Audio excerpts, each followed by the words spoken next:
Rusty and the Falcon.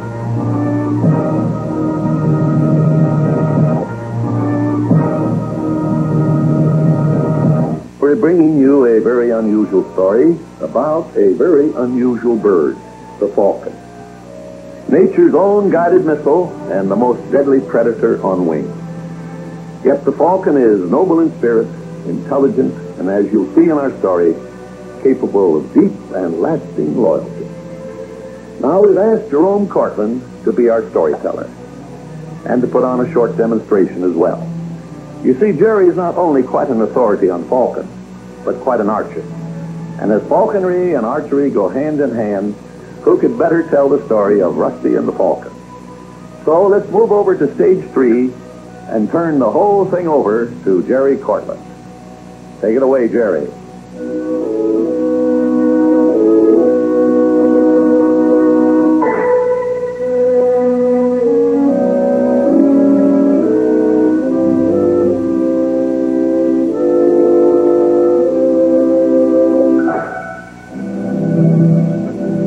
My granddad always said, never go hunting bears with a stick. Of course, he wasn't talking about sticks like these.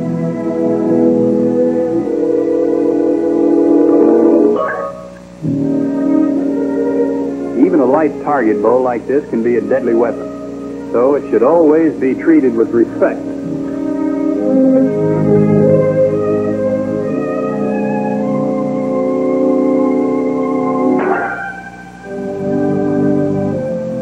Okay, fellas, would you get set with the pie tins, please?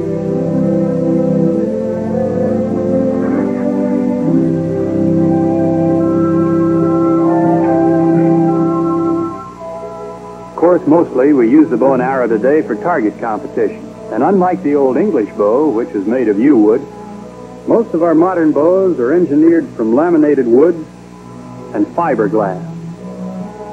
For striking power and accuracy, they'll outshoot the old longbow 5-1. Okay, start tossing.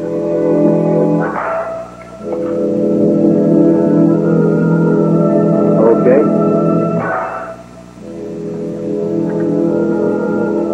Okay. Of course, the best bow ever made won't shoot worth a hoot without good arrows. Modern arrows are made of aluminum tubing. Every arrow in a match set like this weighs exactly the same. And theoretically, you're supposed to shoot the same. That is, hold a nice tight group. Let's just see if we can do it.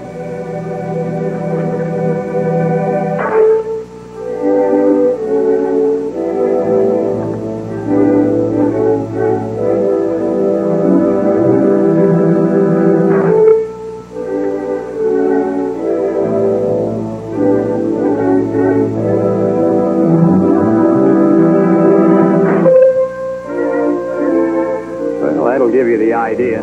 So far, I've been shooting target arrows. But this is a broadhead. It has a wooden shaft as feeder, and except that it's better made in form and design, it's pretty much the same as it was in the Middle Ages.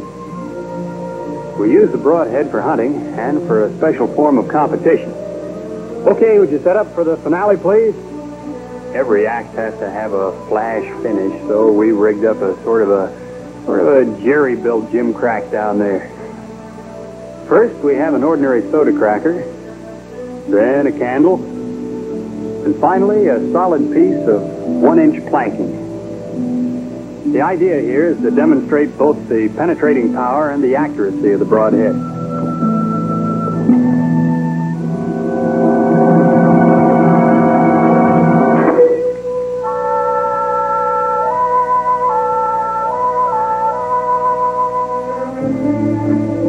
Well, there's one I won't get back again.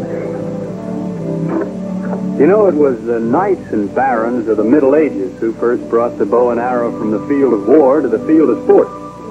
And at the same time, they also developed another very efficient hunting weapon. That was the hunting falcon. Like archery, falconry is still practiced today. Training the birds is an art, all in itself. So before we get into our story, let's just take a look at a modern falconer at work. This is Moreland Nelson. He was our technical advisor, and he's one of the top falconers in America today. Moreland always keeps several birds in training, and most of them he's raised himself from fledglings. Like most falconers, too, he keeps an assortment of several species. This is a peregrine falcon, a gray gerfalcon. This one's very young, by the way. Here's what he'll look like as an adult. The white gerfalcon is very rare.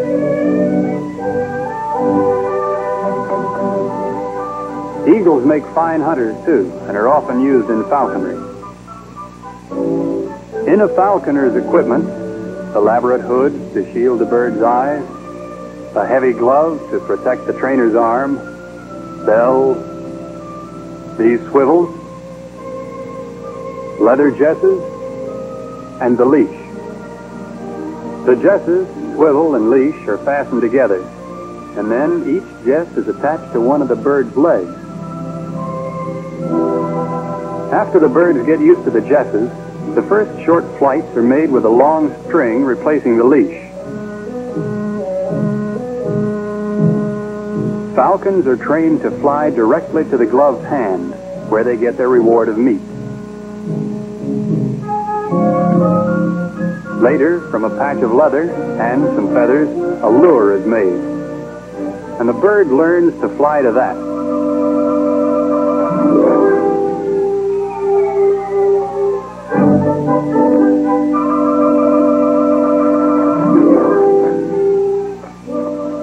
He's taught to pick up the lure in midair.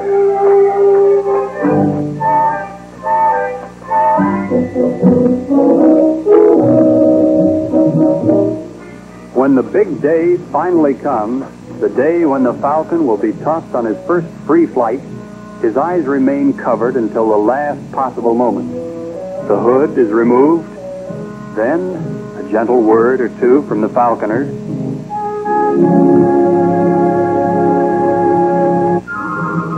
and the bird is off for the hunt. Just what a falcon hunts and how it hunts is part of another story. So let's get on with it. It's a story of today, a story of a falcon and a strange part it played in the life of a 12-year-old boy named Rusty. Now, I guess we'll all agree that a boy, any boy, is a mighty curious thing. Rusty, for instance, was able to live in two different worlds at the same time. His real-life world was a little mining town in the Rockies, but his other world was make-believe, a secret world that he kept all for his own. A boy is a curious thing is a boy. With his head full of dreams and with time on his hands, he lives in a world only he understands. Oh yes, a boy is a curious thing. Wherever a boy walks, he walks with joy. And to number all of his curious ways would take a month of Saturdays. He can talk to the birds, run with the breeze, and on the old rope swing down by the creek, he's the original man on the flying trapeze. Yes, a boy is a wonderful thing. A boy is a wonderful thing is a boy. Though he walks by himself, still he's never alone. For all things on earth he will claim as his own. Oh yes, a boy is a wonderful thing. A boy is a walking question mark, and to satisfy his insatiable curiosity, he pauses now and then to ponder some small mystery of nature. And he can find within one little stone a world of joy. It can be smelled or rubbed or simply thrown. A boy is also a wonder worker, a maker of marvels, a wizard in his own right. Why, if he just puts his mind to it, quick as a wish, he can instantly change a rock or a tree into something quite strange. A boy a curious thing is a boy. With his head in the clouds and a smile on his face, he can't be recalled from his faraway place. So call him as loud as you can. He won't hear you until he's a man.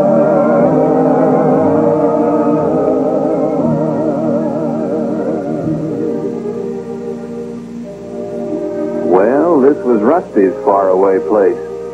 A place where the world of grown-ups, school, and chores was forever shut out.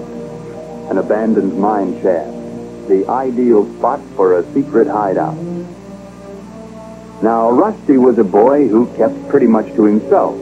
But what he lacked in real-life companionship, he tried to make up for with his own imagination. Today, he'd come here to take a trip.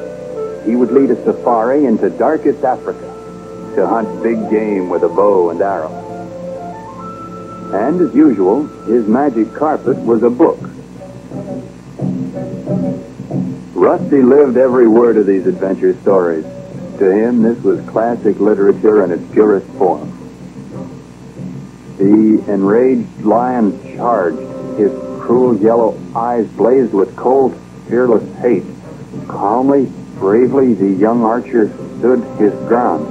Only one thing between him and violent death, the slender shaft of the arrow. The long bow bends, the string is taut, and then...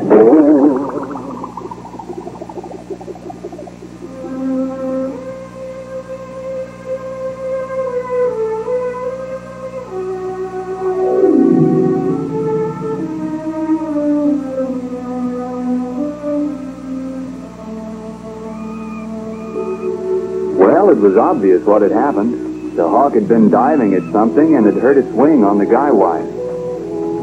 But what kind of a hawk was it? For one thing, it certainly wasn't afraid.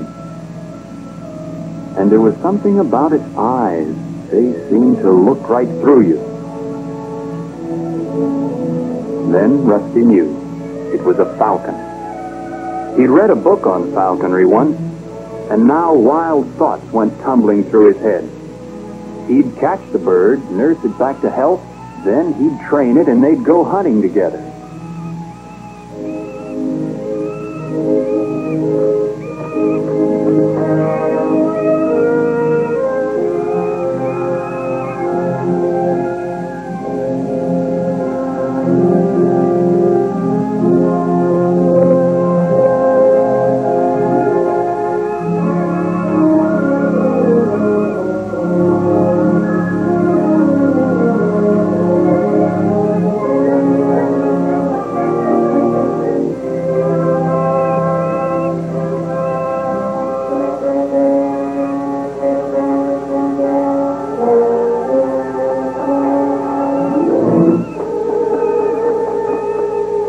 He remembered reading that a falconer always wore a leather glove to protect his arm from the bird's talons.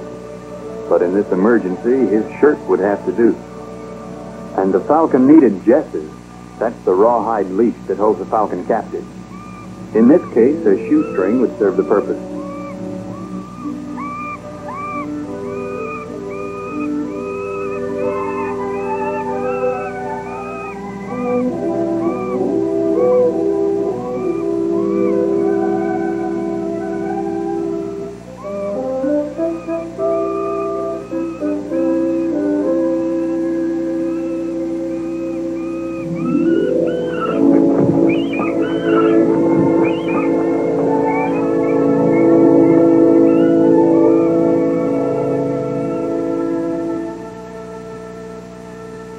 In the olden days, falconry was a sport of kings.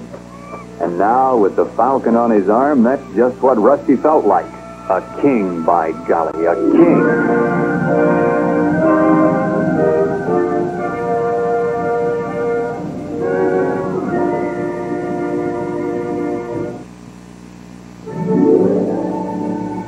Rusty had had a habit of bringing a wide assortment of animals home, but no matter how many times it happened, it was always a shock to him when his mother refused to let him keep livestock in the house. What have you got there? The Falcon. Well, you get it out of this house right this minute. No, no, no. But, Mama, it's hurt. Can't you see? This house is not a zoo. Oh, what was the use? You couldn't expect women to understand. And so he retired to the backyard to figure out his problem. One thing was certain. His only chance of keeping the bird was to keep the bird out of trouble. But already trouble was coming in the shape of Angel, his sister's cat. Angel felt it was her solemn duty to keep every single bird out of the yard.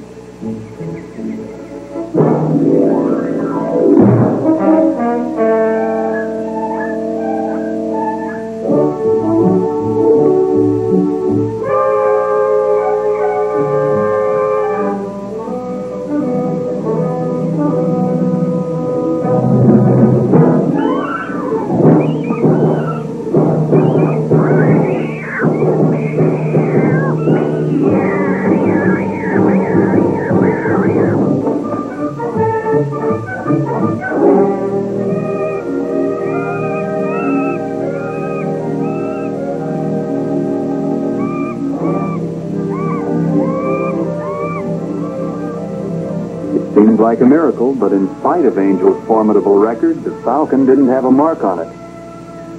But Angel herself wasn't so lucky. She looked more like she'd tangled with a buzzsaw than with a bird. It was plain there'd be no peace in the house until the bird was gone. So Rusty's father reluctantly stepped in. He was a typical father, and to avoid argument, he always made quick decisions. But there was no stopping Rusty this time. The bird was crippled. It couldn't fly. It would starve if he turned it loose. Now, Rusty's father wasn't a cruel man, so he agreed on a compromise. I can keep it? That's what I said. Just as long as this bird is sick. But the minute that eagle can fly, it goes. You understand? Yes, sir. Maybe you better repeat that back to me. Yes, sir. The minute the Falcon flies, I'll let it go. Now, that's a contract, and you keep it.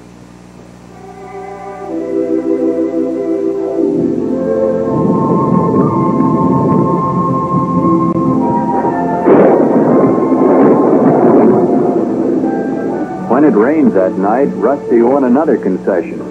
Rather than have the boy come down with pneumonia, his mother said if he promised to keep the bird locked in his room, he could bring it into the house.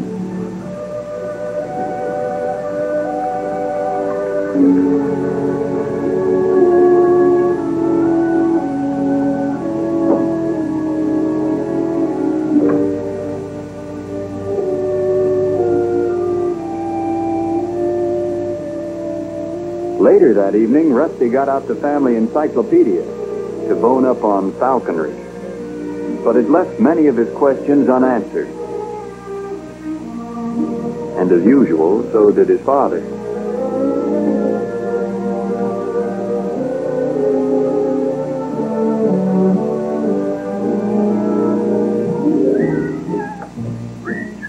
Next morning, bright and early, Rusty left for the library to find that book he'd read on falconry. There was so much he had to learn. What to feed his bird, how to train it, and so forth.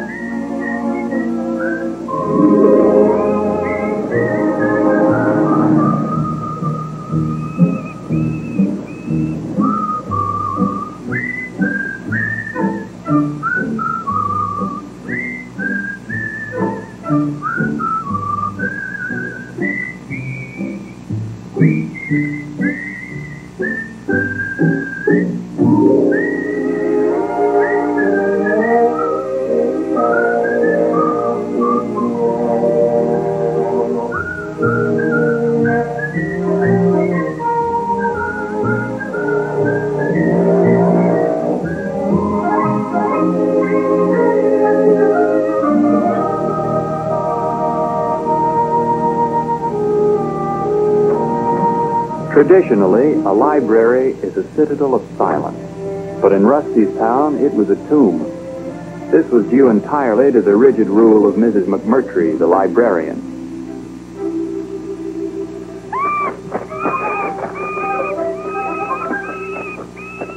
Of course, this greatly disturbed Professor Malacote, the high school principal.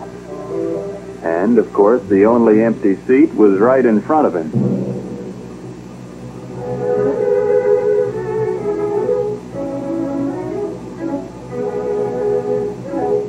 Now, the professor had one infallible method for controlling small boys.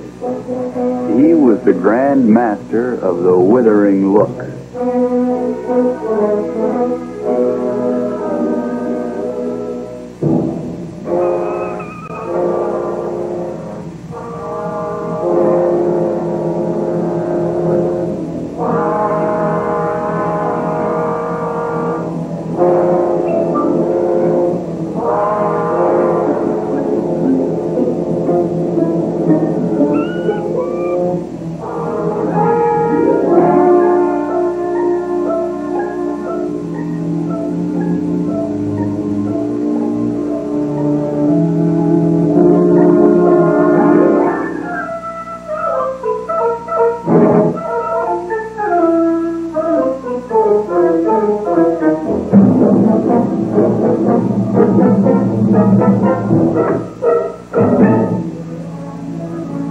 Back home, Rusty learned from his book that the strange, penetrating eyes of his bird were so keen, so sensitive, that they had to be covered occasionally with a hood. This would keep the bird calm and easy to handle. Well, millinery was a little out of Rusty's line, but in time, with a little ingenuity, he converted a brand new moccasin into quite a professional piece of headgear.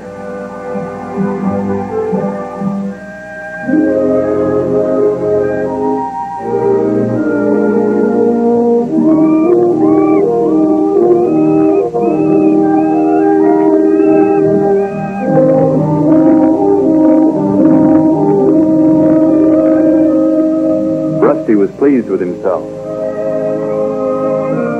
It was a real Sunday-go-to-meeting bonnet. As a matter of fact, that's just what it turned out to be.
Rusty saw no harm in bringing his bird to church.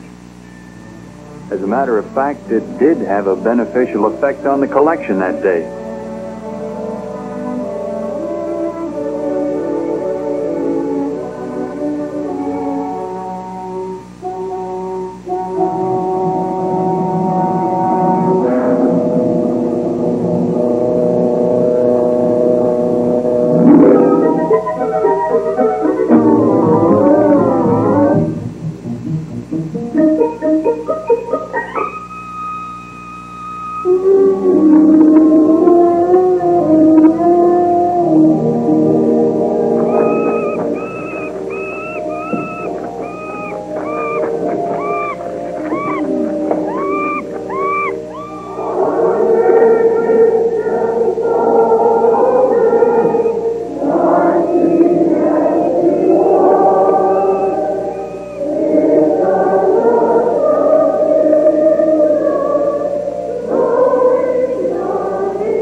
Several days later, on a high meadow outside of town, Rusty began practicing to be a falconer. The bird couldn't fly yet, or could it?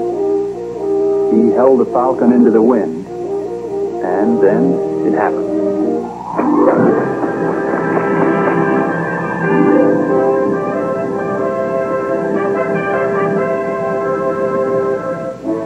In this first glorious moment, Rusty completely forgot his promise to his father. His one concern was with the bird itself. Would it fly away forever, or would it come back? But the bird did come back, and Rusty's heart began to beat again with a wild joy he'd never known before.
In wonder, Rusty could not know that nature had prepared a startling climax to this aerial ballet.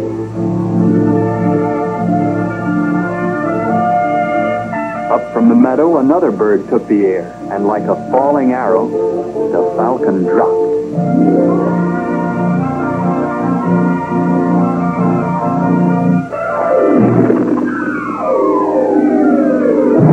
And so it happened, just the way it said in the books.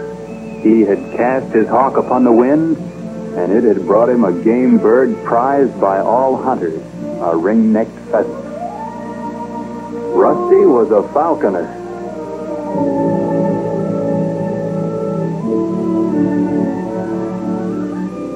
And even as he took his just reward, Rusty knew that here was the answer to his problem, the perfect way to win over his father and extend his contract to keep the falcon.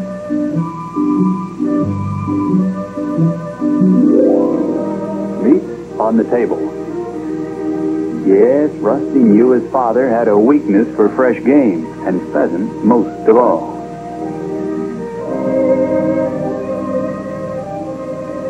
The falcon was at once accepted as a respected member of the family. Rusty was happy, and even the women folk were content to call off hostilities.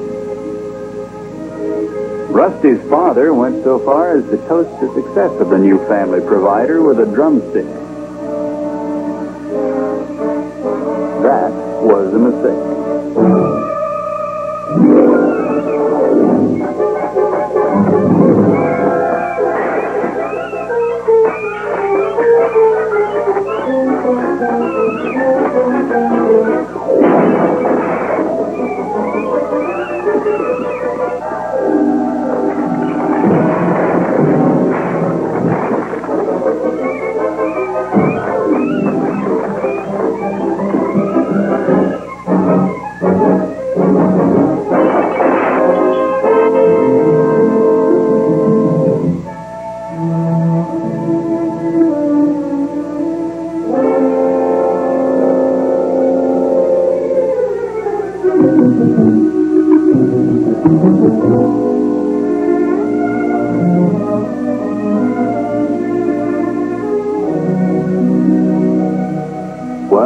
verdict was obvious.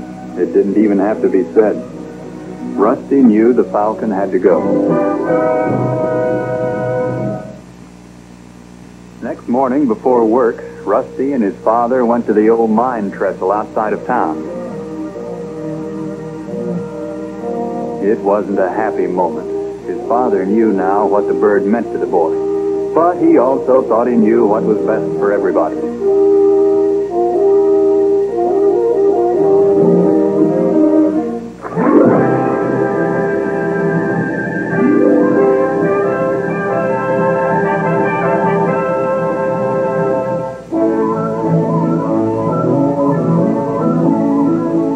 Well, Rusty should have known what would happen, and maybe he did. After all, you can't throw a boomerang away. Well, there it was. An unsolvable problem. But Rusty's father solved it in a typical father's way. He just left it up to Rusty. Told him to figure it out for himself, but under no circumstances to come home with that bird.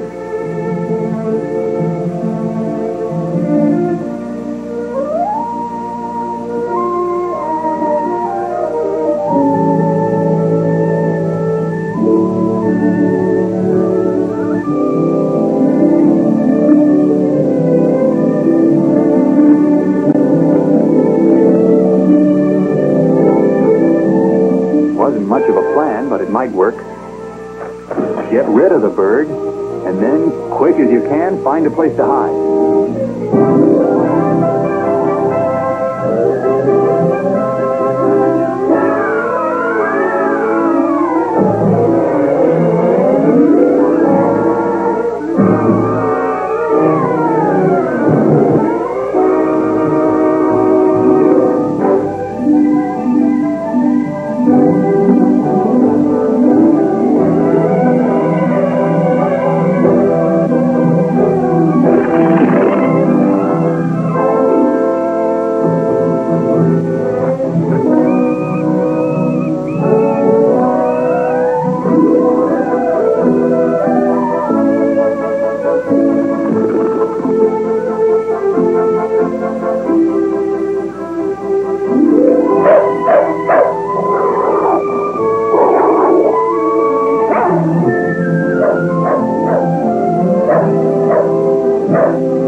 By now, things were getting just a little out of hand.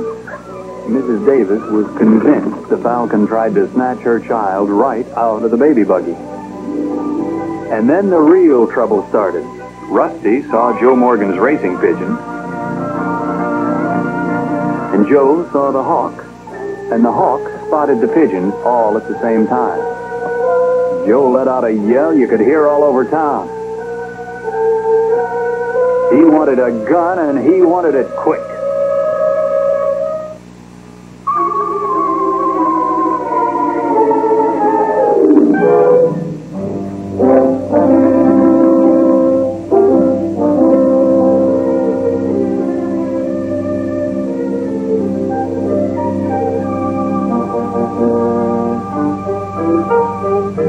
Rusty knew he'd never talk his way out of this. He was in real trouble. But he didn't blame the Falcon. It had only done what nature taught it.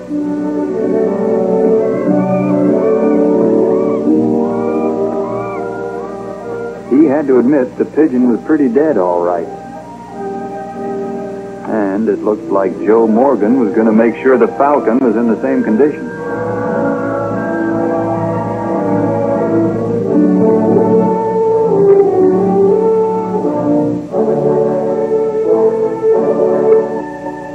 Rusty knew he had to do something and do it fast, so he took off for the hills.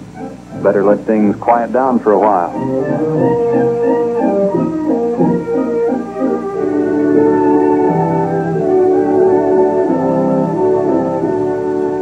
The neighbors formed a grievance committee and paid a visit to Rusty's house.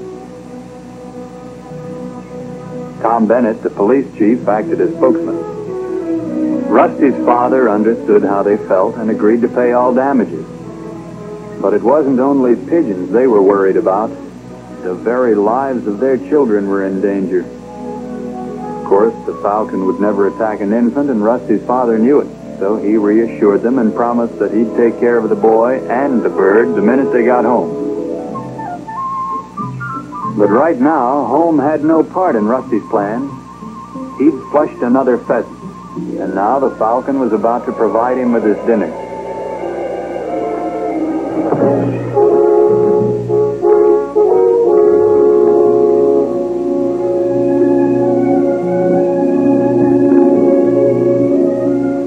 Inside his hideout, Rusty was prepared to hole up for as long as he had to. A week, a year, maybe the rest of his life. He didn't care.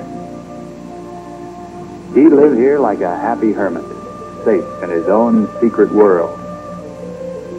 Food would never be a problem, for the Falcon would do the hunting and they'd live off the land like Robinson Crusoe or Huck Finn.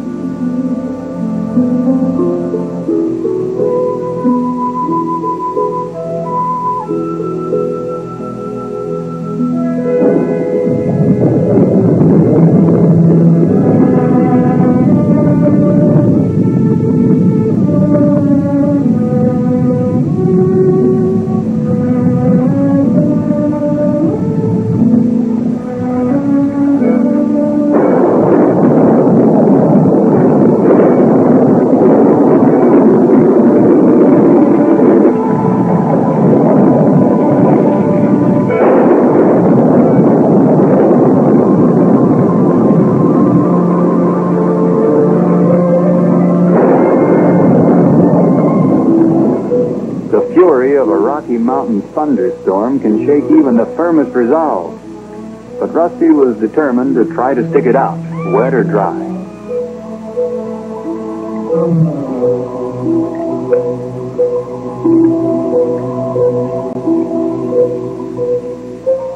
His main concern was for the hawk. He knew that falcons can't abide water, so he set about making a more comfortable perch for his pet.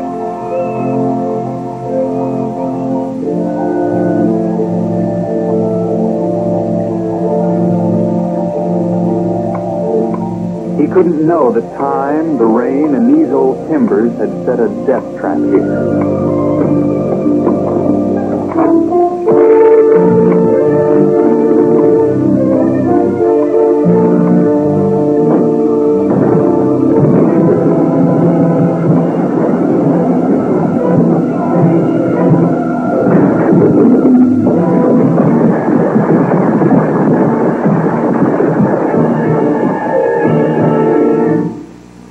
That night it rained, and all through the night the family waited and worried. Rusty's father blamed himself. If he'd worried less about his own peace and quiet and more about his son, the boy might have come to him with his problems and not gone running off to heaven knows where.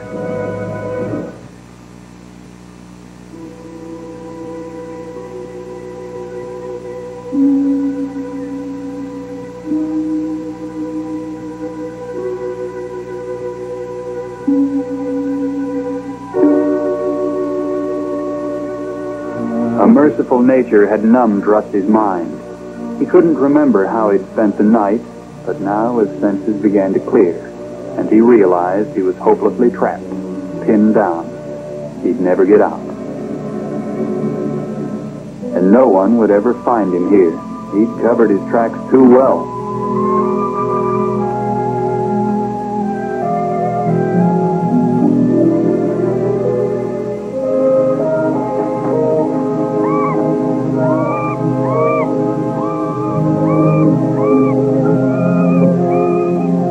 He tried to be brave, but his mind kept picturing his inevitable fate, slow starvation.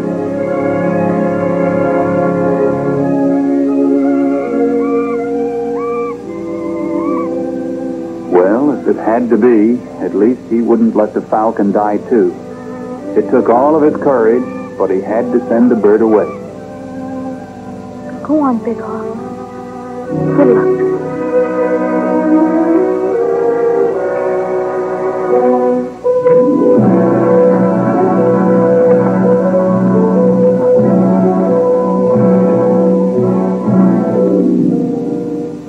No one in the family had slept that night, and Rusty's father had spent the long hours in some objective soul searching. Now he had to admit he knew so little about his own son, he hadn't the slightest idea where to begin to look for him. But Mother had the answer to that. Why not phone the neighbors, organize a search party? She was sure they'd be willing to help. But help was already on the way. Look, Daddy, look! The hawk! He's flying over town!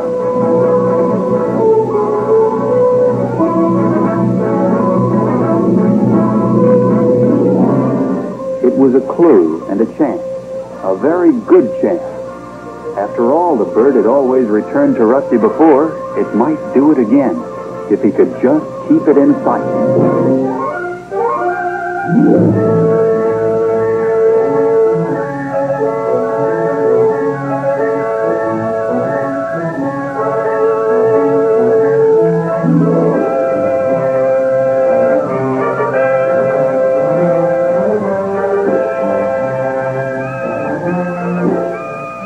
It was the hawk's cry that brought Joe Morgan out.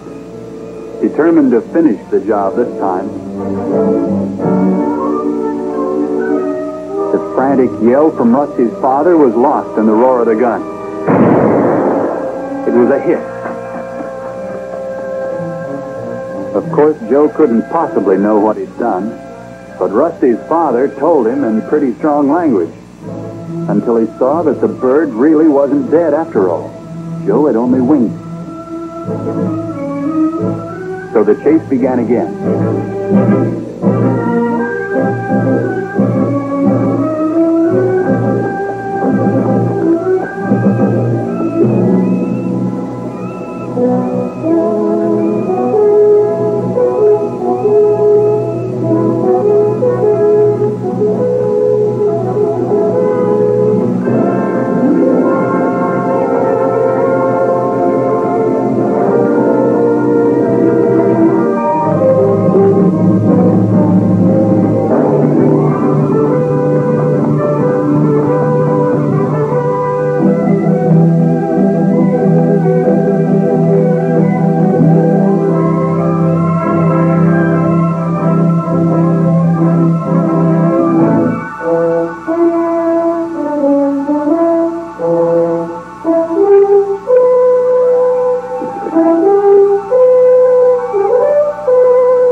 He should have known the bird would come back.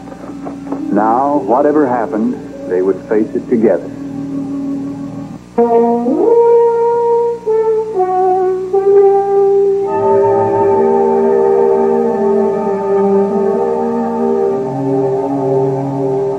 Rusty!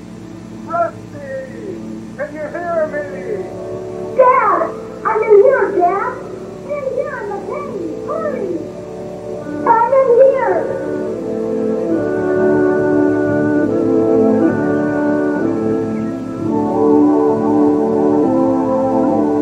Rusty!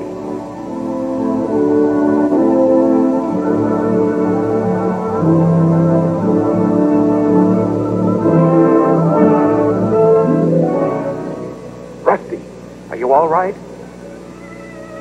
Rusty was alive, and for the moment, that was all that mattered, except to get him out of here.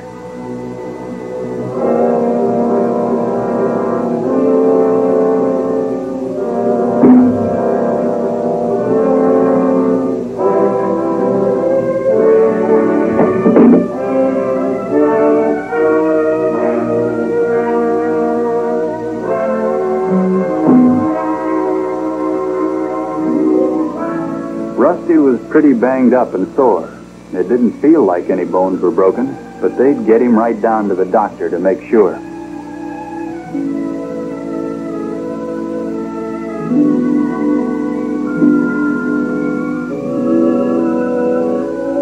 In his own boy's way, Rusty said thanks. Then he reminded his father he was forgetting something pretty important now.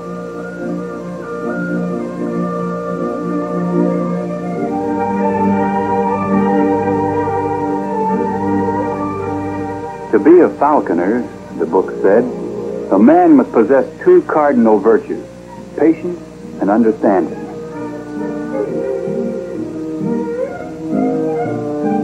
Rusty was beginning to discover his father had a generous share of both.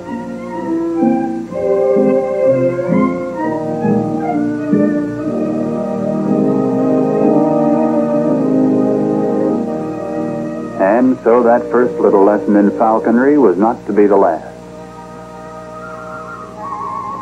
On weekends now, Joe Morgan's pigeons can fly all over town if they want to. For the hawk is miles away, with two expert falconers. Yes, Rusty and his father spend a lot of time together now. Hunting, fishing, all kinds of things. For you see, when the falcon found Rusty, Rusty found his father.